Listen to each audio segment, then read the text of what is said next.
Hello, here with SBC Radio. I'm Salah Kapoor, Luke Yandel, Zubin Acuna. Today we're talking about who is the NBA GOAT. Luke Yandel.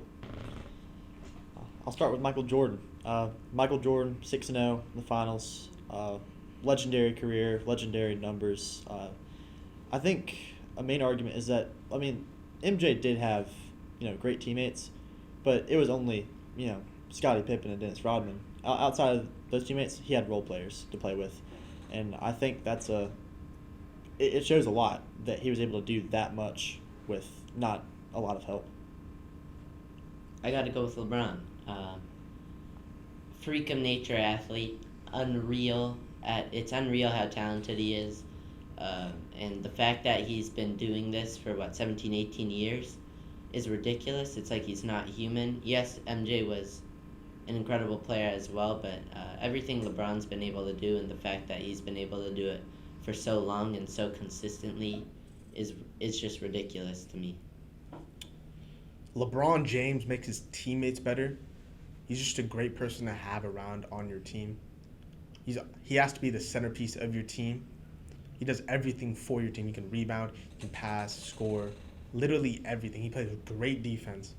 He's way better than Jordan in every single thing, in every single category except scoring. Thank you. You think that LeBron James is better than Michael Jordan at defense? Can you elaborate on that and tell me why you think that? I do, because LeBron James has had to go against harder opponents than Michael Jordan had to go. Michael Jordan, probably the hardest, is Reggie Miller. Could you tell me a harder opponent that Jordan had to guard in the playoffs? The Reggie Miller? Yeah. Prime John Stockton.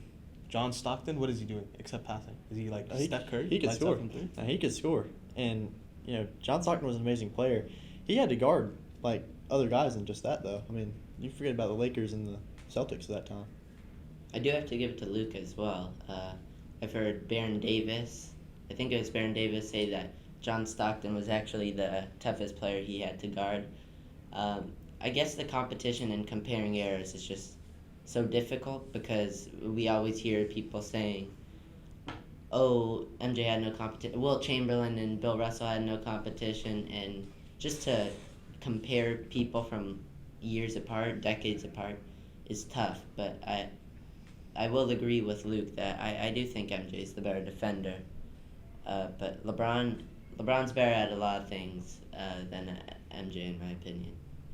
Luke, why is Michael Jordan better? Why is he better? Why is he better? Because he's undefeated in the finals. Is that it? No, there's a lot more. What else? I go on and on.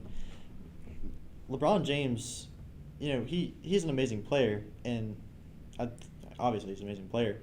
But in the finals, he's had moments where he just chokes.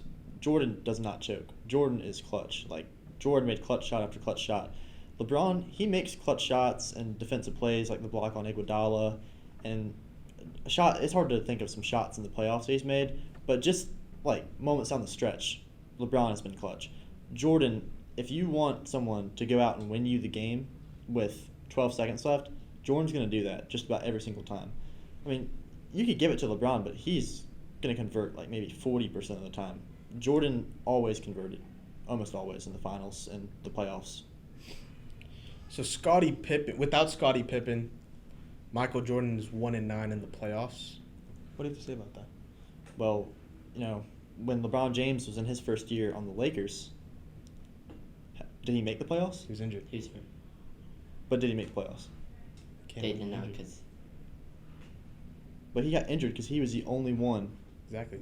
That shows how in my opinion, that just shows how valuable he is to that team, and that's why the 1-9 shows how valuable Scottie Pippen was to that team. But the fact that they didn't make the playoffs, and then the next year they're in the finals, and the next year they're winning the finals. Yes, they had the addition of a few players, but still, that's pretty impressive if you ask me to turn that team around. And he single-handed. He has hit clutch shots down the stretch. I know you said he was clutch, but in the playoffs, like the one against the Raptors off one leg, just he's hit some tough shots. Yeah, I also wanted to talk about the 2018 playoff run. pretty crazy. Michael Jordan never did anything like that by himself. I would say the 2018 playoff run, I think that's the best of LeBron's career. I think the 2018 playoffs is the best playoffs he's played in his entire career. But Jordan in, it was 96 when they played the Jazz in the finals? 97, 98 is when they played them. 98. No, all right. Well, that's Jordan's best playoffs, and he did do it himself a good amount. I think Scottie Pippen is a big help, but I think Jordan, like, it's inevitable that Jordan was going to win that series. He was just on a different level, and I mean LeBron too. I mean, you saw it, but I don't know. I just think that Jordan is a better player. It's hard to compare times, though. Yeah. It's very hard to compare times. I think we've all said it best. I guess you gotta come to a point where you can kind of just accept the greatness in a way, because it is tough if we're always just comparing, because no one will come to consensus. So that's my final. And then to move on to a little subtopic, Luke said, that was the best. Does LeBron James have any more crazy playoff runs, more finals in him? I think he's got one more in him. I think LeBron has one more year where he really takes it to the next level and goes far in the playoffs. But, he's old, and without a superstar player, he won't be able to do that. So if his teammate Anthony Davis stays healthy, I definitely see him making another finals run, but without that, I do not see it.